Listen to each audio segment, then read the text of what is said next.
இப்போ நம்ம news on பண்ணனா வர முதல் செய்தியே அந்த குழந்தை 10 வயசு குழந்தைய அப்யூஸ் பண்ண கேஸாக தான் இருக்கும். இப்போ அதுக்காக இவ்வளோ கொதிச்சியாளரும் கவர்மெண்ட் இப்போ அதிகமாக கொஷின் பண்ணுற புது கவர்மெண்ட்னால தான் இப்பெல்லாம் நிறைய பேர் எல்லாரையும் ப்ளேம் பண்ணிட்டு இருக்காங்க மாற்றி மாற்றி. ஆனால் இது என்ன இந்தியாவுக்கு புதுசா? 2012 அப்போ நிர்பயா கேஸ்னு ஒன்று வந்துச்சு. இதே மாதிரி தான் 6 பசங்க நைட் நேரத்தில் தனியாக வெளியே போயிட்டு வந்த ஒரு பொண்ணுக்கிட்ட இதே மாதிரி பஸ்ஸில் தவறாக நடந்து அதில் பயங்கரமாக செதைச்சு கொலை பண்ணியிருக்காங்க. 2019 தீக்ஷா கேஸ், 2024 அபாயா கேஸ்.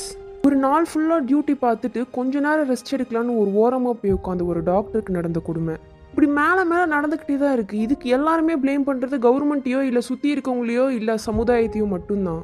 இதுக்கெல்லாம் ஜஸ்டிஸ் கிடைச்சிச்சா? இதுக்கெல்லாம் ஜஸ்டிஸ் கிடைக்குமா? இதுக்கெல்லாம் ரிப்போர்ட் பண்ணி கம்ப்ளைண்ட் பண்ணி ஏதாவது ஃபைல் பண்ணால் மட்டும் பெருசாக வேறு ஏதாவது நடக்குமா? மரண தண்டனை அளவுக்கு பெருசாக ஏதாவது கிடைக்குமா? இப்படி எவ்வளோதான் கொஷின்ஸ் இருந்தாலுமே ஒரு கேஸ், ஒரே ஒரு பொண்ணு, ஒரு 18 வயசு பொண்ணு, அவளை தப்பாக நடந்துக்கிட்டு அவளை கற்பழிச்ச 22 பேரை ஒரே நேரத்தில் நிற்க வச்சு சுட்டு கொலை பண்ணியிருக்கா. அவ்வளோ இதே இந்தியன் தான். பூலாந்தேவி 1963 யூபியில் ஒரு சின்ன வில்லேஜில் ஒரு ரொம்ப ரொம்ப ஏழை குடும்பத்தில் ஒரு கம்மியான கேஸ்டில் பூலாந்தேவி பிறக்கிறாங்க. பிறக்கும் போதே இந்த பண கஷ்டமும் அப்புறம் ஜாதி கலவரங்களையும் நிறைய ஜாதினால் வர பிரச்சனைகளையும் தாழ்ந்த சமுதாயங்கிறத குத்தி குத்தி காமிச்சே வளர்க்குறாங்க. ஆனால் பூலாந்தேவி மிச்ச குழந்தைங்க மாதிரி அமைதியான குழந்தையா வளரல. எல்லாத்துக்குமே எதிர்த்து கேள்வி கேட்டுகிட்டே இருந்திருக்காங்க. பூலாந்தேவியோட அப்பாவுக்கு பொண்ணுங்கனாலே பிடிக்காது. இந்த மாதிரி நிலைமையில இவங்க குடும்பத்தில் இவங்க பொண்ணா பிறந்துட்டதுனால இவங்களை இன்னும் தாழ்த்துறாங்க. தப்பி தவறி வாயை திறந்துட்டாலே அடிச்சு உதச்சு பயங்கரமாக துன்புறுத்தி தான் வளர்த்துறாங்க. ஆனால் அதுக்குன்னு பூலாந்தேவி வாயை மூடலை. அப்பயும் அவங்க பேசிக்கிட்டே தான் இருந்திருக்காங்க. வீட்டு வேலை செய்ய, அதை செய், இதை செய்யணும். ஒரு பொண்ணு மாதிரி வளர்க்க எவ்வளவோ கஷ்டப்பட்டிருக்காங்க. நீ பொண்ணு, நம்ம தாழ்ந்த ஜாதி, நம்ம கிட்ட பணம் இல்லை, நம்ம இப்படி தான் நடந்துக்கணுங்கிறத அழுத்தி வளர்த்தியுமே பூலாந்தேவி எதையுமே மனசில் வச்சுக்கல. இதே மாதிரி போயிட்டு இருந்த நிலைமையில தான் பூலாந்தேவியை சமாளிக்க முடியாதவங்க அப்பா இவங்களை விட 3 மடங்கு அதிகமாக இருக்க 11 வயசான பூலாந்தேவியை ஒருத்தர் கல்யாணம் பண்ணி வைக்க முடிவு பண்ணுறாங்க. பூலாந்தேவிக்கு 11 வயசுனா அவங்களோட 3 மடங்கு வயசு ஜாஸ்தியானவர்னா கிட்டத்தட்ட அவருக்கு 33 வயசு. இல்லை, மேரேஜுக்கு முன்னாடி வரைக்குமே வார்த்தைகளாலையும் அங்கங்கே அடியை மட்டும் வாங்கிட்டு இருந்த பூலாந்தேவி ஃபர்ஸ்ட் டைமாக செக்ஷுவல் அப்யூஸ்குள்ளேயும் போக ஆரம்பிக்கிறாங்க. உடல் ரீதியாக பயங்கரமான துன்புறுத்தல்களை பூலாந்தேவி தாங்க வேண்டியதாக இருக்குது. வீட்டில் வேலை செய்யலைன்னா அவங்கள அப்யூஸ் பண்ணுறது, எல்லா விஷயங்களுக்குமே அவங்கள வார்த்தைகளாலையும் உடல் ரீதியாகவுமே பூலாந்தேவி பயங்கரமாக அப்யூஸ் பண்ணப்படுறாங்க. 11 வயசான குழந்தை பூலாந்தேவி இப்படியே அவங்க வாழ்க்கை போயிட்டு இருந்த நிலமையில தான் அவங்க அம்மாவுக்கு உடம்பு சரியில்லைன்னு இவங்களுக்கு ஒரு செய்தி வருது. அவங்க அம்மா கிட்டத்தட்ட கடைசி கட்டத்தில் இருக்காங்க. அவங்களை கல்யாணம் பண்ணி வேற ஒரு கிராமத்துக்கே அனுப்பிச்சிடுறதுனால இப்போ பூலாந்தேவி திருப்பி போய் அவங்க அம்மாவை பார்க்கணும்னு சொல்லி அவங்க கணவர்கிட்ட பெர்மிஷன் கேட்குறாங்க. இந்த மாதிரி எனக்கு எங்கள் அம்மாவை பார்க்கணும், அவங்க ரொம்ப முடியாமல் இருக்காங்களா, நான் போகணும்னு. நான் மனசாட்சியில் அதை அவங்க கணவர் அதுக்குமே ஒத்துழைக்கல. அதெல்லாம் ஒன்றும் தேவையில்லை, போனா போட்டோம் இருன்னு சொல்லி பூலாந்தேவி வற்புறுத்திருக்காரு. அம்மா மேல இருந்த பாசத்துல என்ன பண்றதுன்னு தெரியாம பூலாந்தேவி வீட்டுல இருந்து தப்பிச்சு போறாங்க. அங்க போய் ஒரு தடவையாவது அவங்க அம்மாவை பார்த்தணும்னு ஏங்கிட்டு இருந்த பூலாந்தேவியோட தந்தை அங்கேயே நிறுத்தி நீ உன் கணவர் இல்லாம வந்தேன்னு கேள்வி எழுப்பியிருக்காரு. இதை கேட்ட பூலாந்தேவி நான் எங்கள் அம்மாவை மட்டும் ஒருத்தர் பார்த்துக்கிறேன்னு கெஞ்சிருக்காங்க. ஆனால் அதோட அவங்க தந்தையை அனுமதிக்கல. அப்படியே நீ வெளியே போயிடுவோம், கணவர் இல்லாமல் நீ எங்கே வந்தனாவது நீ தேவையில்லை, உன் கணவரோட வர நீ மட்டும்தான் எங்களுக்கு தேவைன்னு சொல்லி அனுப்பியிருக்காங்க. இப்போ ரோட்ல நிற்க வேண்டிய நிலைமைக்கு பூலாந்தேவி ஆளாகிறாங்க. இப்போ திருப்பி அவங்க கணவன் கிட்ட போனா திருப்பி அதே அபியூஸ், திருப்பி அதே வார்த்தைகள், திருப்பியும் அதே மாதிரி நிறைய கொடுமைகள் நடக்கும். இப்போ திருப்பி அவங்க கணவர் வீட்லையும் ஒத்துக்க மாட்டாங்க. இப்போ அவர் தந்தையும் ஒரு ஒத்துக்கங்கனால பூலாந்தேவி நடுத்தருக்கு ஒரு நிலைமைக்கு வந்துட்டாங்க. அந்த நேரத்தில் தான் அவங்க ஒரு பெரிய கேங், ஒரு பெரிய கொள்ளை கூட்டத்தோட தலைவரை சந்திக்கிறாங்க. அவரு இவங்க பெத்த தந்தையை விட இவங்க கல்யாணம் பண்ண கணவர் விட மென்மையானவராக இருக்காரு. ஏற்கனவே திருமணமானவர் கூட இவங்களுக்கு திருப்பி ஒரு காதல் ஏற்படுது. இப்படியே போயிட்டு இருந்த நிலைமையில இவங்களுக்கும் பூலாந்தேவிக்கும் ஒரு நல்ல உறவும் ஒரு நல்ல விதமான நட்பும் ஏற்படுது. அப்புறம் இவங்க ஒன்னா சேர்ந்து வாழவும் ஆரம்பிக்கிறாங்க. ஆனா இது ரொம்ப நாளைக்கு இல்லை. இவங்களோட கொள்ளை கூட்டத்துக்குள்ளேயே ஒரு பெரிய பிரச்சனைகள் நடக்க ஆரம்பிக்குது. நிறைய விதமான பாலிடிக்ஸ் நடக்க ஆரம்பிக்குது. இப்படியே நிறைய விஷயங்கள் போயிட்டு இருந்த நேரத்தில் பூலாந்தேவி கடத்தப்படுறாங்க. பேமாயின்னு சொல்லப்படுற ஒரு வில்லேஜ் பீப்புள்னால, தாக்கூர் சமுதாயத்தினால இவங்க கடத்தப்படுறாங்க. இப்படி கடத்தப்பட்ட அந்த தாக்கூர் சமுதாயம் இவங்களை பேமாங்கிற ஒரு வில்லேஜ் கூட்டிட்டு போறாங்க. இவங்க தாழ்ந்த சமுதாயத்து பெண் இவங்க வேற ஒரு கேங் சேர்ந்தவங்கிறதுனால ரொம்ப இழிவா ட்ரீட் பண்றாங்க. இழிவா ட்ரீட் பண்ணது மட்டும் கிடையாம இவங்களை பல தடவை பாலியல் பலாத்காரம் பண்றாங்க. ஒரு பெண்ணுக்கு நடக்கக்கூடாத எல்லா விதமான கொடுமைகளும் அங்கே பூலாந்தேவிக்கு நடக்குது. பூலாந்தேவி கிட்ட பேசக்கூடாத இழிவான வார்த்தைகளை சொல்லி அவங்களை கூப்பிட்டு பேசுறது, அவங்கள நிர்வாணமாக்கி கிராமம் ஃபுல்லா நடக்க விடுறது, அவங்க மேல சிறுநீர் கழிக்கிறது, அவங்கள தோன்றப்பெல்லாம் தவறான விதத்துல பயன்படுத்துறது, அவங்கள அடிக்கிறது, இந்த மாதிரி நிறைய விஷயங்களை பண்ணியிருக்காங்க. இவ்வளவு கொடுமைகளுக்கு நடுவில், இவ்வளோ கேவலங்களுக்கு நடுவுலையுமே பூலாந்தேவி ஒரு முடிவு எடுக்கிறாங்க. எனக்கு என்ன வேணா நடக்கட்டும், ஆனால் நான் உயிரை மட்டும் கையில் பிடிச்சிட்டு கண்டிப்பாக வாழுவேன். ஏன்னா இவங்க எல்லாரையும் நான் திருப்பி கொல்லணும். உங்களுக்கு நடக்கிற எல்லா கொடுமைகளையுமே பூலாந்தேவி வந்து மிச்ச பெண்கள் மாதிரி அழுது புலம்பி உயிரை விட்டுறலாம்னு நினைக்காம எல்லாத்தையும் ஞாபகம் வச்சுக்க ஆரம்பிக்கிறாங்க. சில நேரங்களில் பூலாந்தேவியோட மனநிலையே அப்படியே குழம்பி போயிருமா. உங்களுக்கு சுத்த என்ன நடக்குது, யார் இருக்காங்கன்னு சுயநினைவே இல்லாமல் இருந்திருக்காங்க. ஒரு 3 வாரத்துக்கு இந்த கொடுமைகள் தொடர்ந்து பூலாந்தேவிக்கு நடந்துக்கிட்டே இருந்திருக்கு. எந்த இடத்துலையுமே விட்டே கொடுக்காம அவங்க உயிரை மட்டும் கையில் பிடிச்சிட்டு எப்படியோ தாக்கு பிடிச்சிட்டாங்க. 3 வாரத்துக்கு அப்புறம் அவங்க அங்கேருந்து தப்பிச்சு வராங்க. திருப்பி அவங்களோட கூட்டத்தோட சேர்றாங்க. உங்களுக்கு நடந்த கொடுமைகளுக்காக கம்ப்ளைண்ட் பண்ணி அவங்க கேஸ் போட்டு என்னென்னமோ பண்ணி பார்க்குறாங்க. இவங்க கிட்ட பணம் இல்லாததுலேயும் இவங்க தாழ்ந்த சமுதாயம், அவங்க கொஞ்சம் உயர்ந்த சமுதாயங்கிறதுனாலையும் இந்த கேஸ் எதுவுமே செல்லுபடியாகலை. இந்த இடத்துல தான் பூலாந்தேவி வந்து காளியோட உருவெடுத்து எடுக்கிறாங்க. இட் மீன்ஸ் அவங்க சட்டத்தை அவங்க கையிலேயே எடுத்துக்கிறாங்க. யாருமே உங்களுக்கு தண்டனை கொடுக்காட்டியும் பரவாயில்ல, எனக்கு நடந்ததுக்கான தண்டனையை நான் கொடுப்பேன் அப்படிங்கிற முடிவுக்கு வராங்க.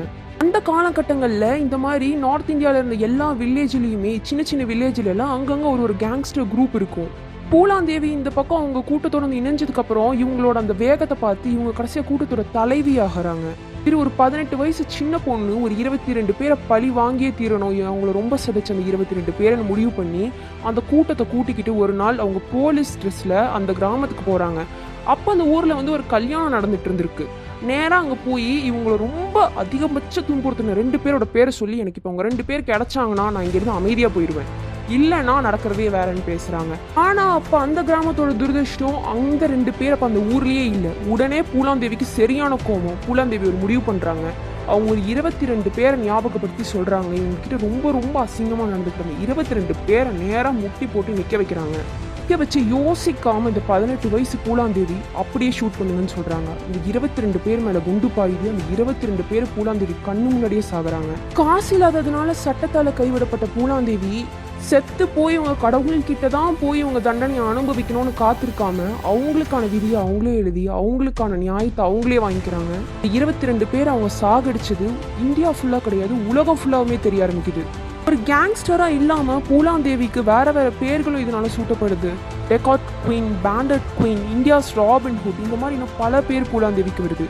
இவங்க மக்கள் இங்க ரொம்ப பணக்காரங்க கிட்ட இருந்து கொள்ளையடிக்கிற பணங்களை எடுத்துட்டு போய் இவங்க அவங்க வச்சுக்கல, அதுக்கு பதிலாக இவங்க ஏழை கொடுத்துட்டு இருந்திருக்காங்க. ராபின்ஹுட் என்ன செய்வாரோ அதையே தான் பூலாந்தேவியும் செஞ்சிருக்காங்க. அந்த கிராமங்கள்ல அதுக்கப்புறமா யூபியில ஏதாவது இந்த மாதிரி தப்பு ஒரு பொண்ணு மேல கை வைக்கிறதுனாவே ஒருவேளை இது பூலாந்தேவி காதுக்கு போய் பூலாந்தேவி வந்து நம்மளை கொன்றுவாளுன்னு சொல்லி பெண்களை தொடவே பயந்துருக்காங்க யூபியில அந்த காலங்கள்ல. தனக்காக மட்டும் இல்லாம மற்ற பெண்களுக்காகவுமே பூலாந்தேவி பழி வாங்கியிருக்காங்க. அண்ட் இவங்களை எல்லாருமே ராபின்ஹுட்டாவே பார்க்க ஆரம்பிக்கிறாங்க. இதெல்லாம் ஒரு பக்கம் நடந்துட்டு இருந்த டைம்ல அந்த சைடு வந்து வேர்ல்டே வந்து இந்தியாவை பார்த்து கொஸ்டின் பண்ணுது, உங்களால இப்படி இருக்க ஒரு கேங்ஸ்டரா இருக்கு, இப்படி இருக்க ஒரு பொண்ணை கைது பண்ண முடியலையா அப்படின்னு. இது கவர்மெண்ட்டுக்கும் அங்க இருக்க ஆபீசஸ்க்கும் ஒரு பெரிய ப்ரெஷரா இருக்கு. இதுக்காக என்ன பண்றாங்கன்னா பூலாந்தேவியை புடிச்சு கொடுக்குறவங்களுக்கு தலைக்கு 10,000 ரூபாங்கிறாங்க. அந்த காலங்கள்ல 10,000ங்கிறது இப்போ லட்சக்கணக்கா வர்ற மாதிரி. அப்படி சொல்லியுமே மக்கள் யாருக்குமே அவங்கள வந்து பிடிச்சி கொடுக்க மனசே இல்லாம அவங்கள காப்பாத்திட்டு இருந்திருக்காங்க. அவங்க காட்டுக்குள்ள அப்படி ஒளிஞ்சே 2 வருஷம் வாழ்ந்திருக்காங்க. 2 வருஷம் அவங்களை யாரும் காட்டி கொடுக்கவும் இல்லை, அவங்கள பத்தி யாரும் பேசிக்க சொல்லிக்க எதுவுமே இல்லை. ஆனா அங்க இருந்த எல்லாருக்குமே தெரியும் பூலாந்தேவி எங்க இருக்காங்கன்னு. சிஎம்லேருந்து பிரைம் மினிஸ்டர் வரைக்கும் எல்லாருக்குமே இந்த ப்ரெஷர் பயங்கரமாக விழுந்துட்டு இருக்கு. அது இந்திரா காந்தியோட பீரியடாக இருக்கு. மேலே பூலாந்தேவியை பிடிக்கிறதுக்கு வாய்ப்பே இல்லைங்கிறது தெரிஞ்சு போனதுனால என்ன பண்ணுறாங்கன்னா கவர்மெண்ட்டே அவங்க கிட்ட போய் டிமாண்ட் பண்ணுறாங்க, கொஞ்சம் தயவு செஞ்சு நீங்களாவே வந்து அரெஸ்ட் ஆயிருங்க, இங்கே நிலைமை வந்து இந்த மாதிரி தான் போயிட்டு இருக்கு, உங்களை போலீஸாக பிடிச்சாங்கன்னா எல்லாமே ரொம்ப மோசமாக போகும், ஆனால் நீங்களா வந்து அரெஸ்ட் ஆயிட்டீங்கன்னா எல்லாம் கம்மியாக இருக்கும் அப்படிங்கிற மாதிரி சொல்கிறாங்க தண்டனைகள். அந்த நேரத்தில் தான் பூலாந்தேவி வந்து சில கோரிக்கைகள் எல்லாம் வைக்கிறாங்க. இந்த கண்டிஷனுக்குலாம் நீங்கள் ஒத்துக்கிட்டீங்கன்னா நானும் வந்து சரண்டர் ஆகிடணும். முதல் விஷயம் நீங்கள் தூக்கில் போடக்கூடாது. 2வது விஷயம், எந்த கூட்டாளிகளுக்குமே நீங்கள் 9 வருஷத்துக்கு மேலே சிறை தண்டனை கொடுக்கக்கூடாது. இந்த மாதிரி நியாயமான சில அந்த மாதிரி கோரிக்கைகளை பூலாந்தேவி வைக்கிறாங்க. அதுக்கு அரசாங்கம் ஒத்துக்கிறாங்க. அண்ட் பூலாந்தேவி என்ன சொல்கிறாங்கன்னா, என்னை வந்து அரெஸ்ட் பண்ணுறீங்கன்னா தனியாக வந்து ஒரு போலீஸாவோ கவர்மெண்ட்டாவோ தனியாக வந்து அரெஸ்ட் பண்ணக்கூடாது. என்னை அரெஸ்ட் பண்ணுறீங்கன்னா மொத்த மீடியாவும் அங்கே தான் இருக்கணும், எல்லாரும் பார்க்குற மாதிரி தான் நான் அரெஸ்ட் ஆவேன். அது மட்டும் இல்லாமல் நான் அரெஸ்ட் ஆகுறேன்னா அந்த இடத்துல வந்து ஒரு காந்திஜியோட ஃபோட்டோவும் துர்காதேவியோட ஃபோட்டோவும் இருக்கணும். அந்த மாதிரி ஒரு இடத்துல தான் நான் அரெஸ்ட் ஆவேங்கிற மாதிரி சொல்கிறாங்க. அண்ட் இது எல்லாத்தையுமே கவர்மெண்ட்டும் செய்கிறாங்க. அவங்க சரண்டர் ஆகிறத மட்டுமே பார்க்கறதுக்கு 10,000க்கு மேலே மக்கள் அங்கே குமிஞ்சதா சொல்கிறாங்க. அண்ட் எல்லா மீடியா எல்லாத்துலேயும் இவங்க மட்டும்தான் flash news, the record queen was arrested. மக்கள் எல்லாம் அவங்க ஒரு கொள்ளை கூட்டத்தோட தலைவியாக பார்க்காம பெண்களுக்காக குரல் கொடுத்து பெண்களுக்காக உரிமைகளுக்காக போராடணும் ஒரு தலைவியாக பார்க்க ஆரம்பிக்கிறாங்க. இருந்தும் சட்டம் தன் கடமையை செய்யுங்கிற மாதிரி பூலாந்தேவி மேலே 48 கேஸ் போடப்படுது. அண்ட் அது எல்லாத்துக்கும் சேர்த்து அவங்க 10 வருஷம் வந்து சிறை தண்டனை அனுபவிக்கிறாங்க. 10 வருஷம் சிறை தண்டனைக்கு அப்புறமா வெளியே வந்த பூலாந்தேவி திருப்பியுமே அவங்க அந்த ஜாதி பிரச்சனையை தான் சந்திக்கிறாங்க. அவங்களோட தாழ்த்தப்பட்ட ஜாதினால அவங்களுக்கு திருப்பியுமே தொந்தரவுகள் வர ஆரம்பிக்குது. அண்ட் இதனால இவங்க வந்து புத்திசம தழுவுறாங்க. புத்திசம்ல ஜாதிகளே கிடையாது. அண்ட் அப்பதான் பூலாந்தேவி ஒரு பெரிய விஷயத்தை அனௌன்ஸ் பண்றாங்க. அவங்க எலெக்ஷன் கேண்டிடேட்டா நிக்க போறேன்னு. மிச்ச அரசியல்வாதிகளாம் என்ன நினைச்சாங்கன்னா, இந்த மாதிரி கொள்ளை கூட்டத்தோட தலைவியை போய் யாருக்கு ஓட்டு போட்டு யார் ஜெயிக்க வைப்பான்னு. ஆனா அங்க நடந்ததே வேற. பூலாந்தேவி ஜெயிச்சிட்டாங்க. அவங்க மெம்பர் ஆஃப் பார்லிமெண்ட் ஆயிட்டாங்க. அதுக்கப்புறம் அவங்க அரசியல் பயணம் அப்படியே தொடருது. ஒரு எலெக்ஷன் தோக்குறாங்க, ஒரு எலெக்ஷன் ஜெயிக்கிறாங்க. இப்படியே அவங்க அரசியல் வாழ்க்கை நல்லா தான் போயிட்டு இருந்திருக்கு. ஒரு நாள் அவங்க பார்லிமெண்ட்டை கிராஸ் பண்ணி அவங்க வீட்டுக்கு போயிட்டு இருந்த அந்த நேரத்தில் மாருதியில் வந்து ஒரு 4 பேர் சேர்ந்த ஒரு கும்பல் திருப்பியுமே பூலாந்தேவியை சுட்டு கொல்றாங்க. காரணம் என்னன்னா, பூலாந்தேவி முன்னாடி பேமாய் கிராமத்தில் தாக்கூர் கம்யூனிட்டி சேர்ந்த அந்த 22 பேர் அவங்கள கொன்னதுக்கு பழி தீர்க்கிற விதமாக அவங்க வந்து இந்த மாதிரி இவங்களை திருப்பி கொன்று பழி தீர்த்திருக்காங்க அப்படின்னு சொல்லியிருக்காங்க. இப்படிதான் 37 வயசான பூலாந்தேவி இறந்து போகிறாங்க. இப்படி ஒரு சம்பவம் நடக்க போகுதுங்கிறது பூலாந்தேவியோட பாடி கார்ட்ஸ்க்கும் அவங்க சுற்றி இருந்தவங்களுக்கு ஏற்கனவே தெரியலன்னு சொல்கிறாங்க. ஆனால் அது எந்த அளவு உண்மைன்னு தெரியல. 37 வருஷம் மட்டுமே வாழ்ந்திருந்தாலுமே ஒரு பெண் எப்படி வாழணுங்கிறதுக்கான உதாரணமாக இருந்துட்டு போயிருக்காங்க. சாகிறதுக்கான எல்லா காரணங்களும் இருந்துமே வாழ்ந்தே ஆகணும்னு முடிவு பண்ணி வாழ்ந்திருக்காங்க. இதுக்கப்புறமா வர ஜென்ரேஷன்ஸ்ல பெண் குழந்தைங்களை வளர்த்தும் போது பூமி தேவி மாதிரி வளர்த்தாம பூலாந்தேவியோட கதையை சொல்லி வளர்த்துங்க. அண்ட் மேபி பூலாந்தேவி மாதிரி ஒரு 4-5 பெண்கள் இருந்திருந்தாங்கன்னா கண்டிப்பா இப்ப நடக்கிற குற்றங்கள் நடக்காம தான் இருந்திருக்கும். இந்த வீடியோ உங்களுக்கு இன்ஸ்பைரிங்காக இருந்தால் பிடிச்சிருந்தா மறக்காம சப்ஸ்கிரைப் பண்ணிக்கோங்க. ஆம் காரா, this is Cairo fame. Phoolan Devi பற்றி எனக்கு மறக்காம கமெண்ட்ஸ்ல சொல்லிடுங்க. பாய்.